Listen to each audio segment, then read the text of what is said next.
రామాయణంలో ద్రౌపది వస్త్రాభరణం అంటే ఏంట్రా? కొత్తగా చూపిస్తారేమో, తెరత్తని చూద్దాం. అయ్యో పుట్టింటోళ్ళు తరిమేశాడు, కట్టుకున్నోడు వదిలేశాడు.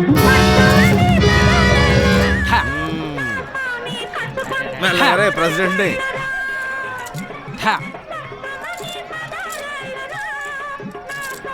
మంగా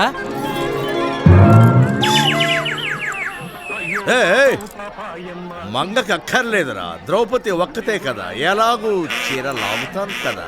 కరెక్టే. ఎలా అశ్వత్థామ వెళ్ళరా సార్ అంతా రెడీయా? అందరూ రెడీ అయిపోయారు సార్. అందరూ కదా మందు రెడీయా? అదైతే రెడీ సార్. అయితే చూడడానికి నేను రెడీ, తెరలాగమాను.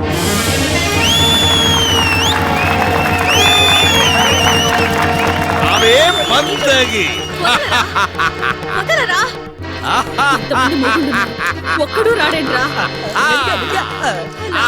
ఇదేట్రా పాచికలాటం ఓడిపోవటం ఏమీ లేకుండా డైరెక్ట్ గా దుశ్శాసనుడు చీరేలాగేస్తున్నాడేట్రా. ఆర్మయ్యవా, మనం వచ్చిందెందుకు?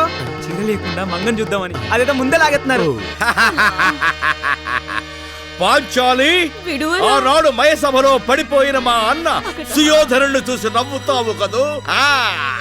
ఈనాడు నిన్ను వ్యవస్థలు చేస్తే ఈ సభలోని వారందరూ నిన్ను చూసి ఎలా నవ్వుతారో చూడు. మా మంగని విమర్శం చేస్తే అందరూ కళ్ళప్పగించి చూస్తారు, కానీ ఎందుకు నవ్వుతారు? నోరు మీర పులిసెట్టి, అక్కడ ఉన్నది మంగ కదరా, ద్రౌపది.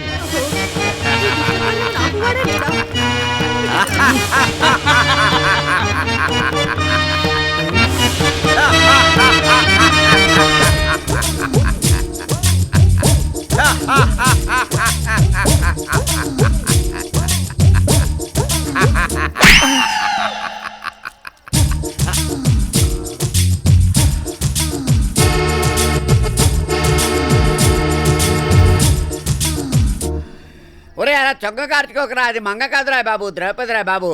లాగరా లాగరా రే.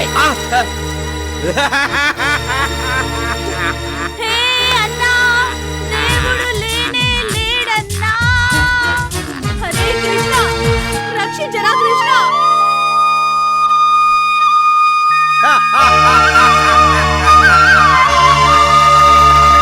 ఫ్లూట్ వాయించింది చాలు, చీరలు వదలరా.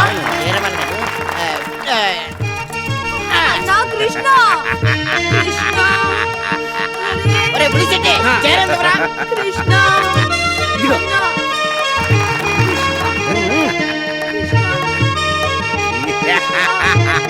లాగరా. కృష్ణ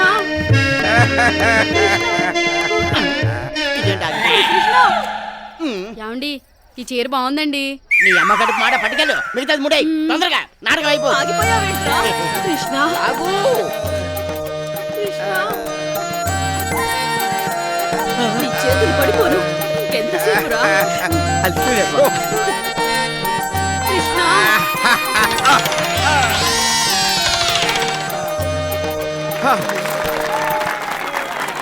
అమ్మా ద్రౌపది, నా కుమారుడు తొందరపాటుగా చేసిన ఈ తప్పుకి నన్ను క్షమించమ్మా.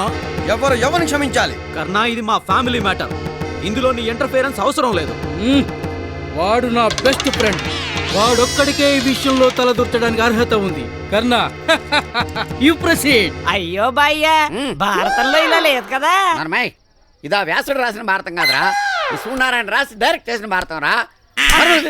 పాంచాలి పంచభద్రుగా లాగేది తెలుసా? మయసభలో దుర్యోధనుడు బావ పడిపోయినప్పుడు నేను నవ్వానని. అయితే తప్పు ఎవరిది? నాదే. అంటే తప్పుకి తప్పు చేయడం తప్పు కాదు కదా. అంటే అది తప్పు ఎవరిది? తీసుకుంది చాలు, డైలాగ్ నీదే.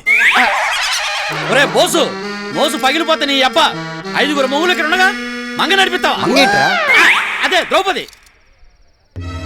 అసలు ద్రౌపదిని కాదురా, మిమ్మల్ని అనాలి. సర్లేవో. ఎరా ధర్మరాజు, లేదు తమ్ముడు, రెస్పెక్ట్ రెస్పెక్ట్. ఇంట్లో ఫంక్షన్ కి వచ్చిన గెస్ట్ కి అన్ని సభ్యంగా ఉండే ఇల్లు ఇవ్వాలి గాని ఏదెక్కడుందో తెలియని ఇల్లు ఇస్తారా? ఇస్తేనా గుంబాలుగా తిని ఒళ్ళు పెంచుకోవడమే కాదు, బుర్ర కూడా పెంచుకో. ఇంటికి వచ్చిన చుట్టాలని దగ్గరుండి బెడ్రూమ్ దా తీసుకెళ్ళాలి. హాల్లోనే వదిలేస్తే ఏదెక్కడుందో తెలియక ఇబ్బంది పడతారు, గోతుల్లోని పడతారు. అందుకే చూసుకుని నడవాలి. ఏంటి చూసుకుని నడిచేది? వెనక ముందు చూసుకోకుండా భార్యని అన్నదమ్ములందరికీ పంచిన వాడు నువ్వు మాట్లాడేవాడువా? ఏంటి బాయ్యా, అర్థం పర్థం లేకున్నాను. ఒరే అర్థం అంటే నాకు తెలుసు కానీ పర్థం అంటే ఏంట్రా? నాకు తెలియదు బాయ్యా. మరేంటి యాదవ్వా? ఈ బాటిల్ ఏంటి? మందు బాట్లు. దీంట్లో ఏముంది? సగం మందు ఉంది. కాదు, సగం ఖాళీగా ఉంది. నువ్వు కరెక్టే నేను కరెక్టే, కాకపోతే చూసే యాంగిల్లో తేడా ఉంటుంది అనమాట. భారతం నువ్వు ఒక యాంగిల్లో చూసావు, నేను ఒక యాంగిల్లో చూశాను. నువ్వు నాటకం అబ్బా అలాగే భయ్యా. అరే బాసా కన్నా ఏం మాట్లాడుతున్నావు నువ్వు అసలు? ఇంతమందిలో మా చెల్లి చీర లాగించావు, అది ఎంత బాధపడుతుందో నీకే అర్థమవుతుంది. ఏమిటి చీరలు లాగినందుక? అసలు ఎక్కడ లాగనిచ్చావురా చీరలు? కుప్పలుగా చీరలు ఇస్తూనే ఉన్నావు కదా. లాగి నా చేతులకు నొప్పులు మిగిలాయి. ఈ మంగకు చీరలు కాదు నీ చెల్లికి చీరలు మిగిలాయి. దీనికి కూడా క్లాప్సా? అయితే మనం సక్సెస్. అక్కడ చూడు.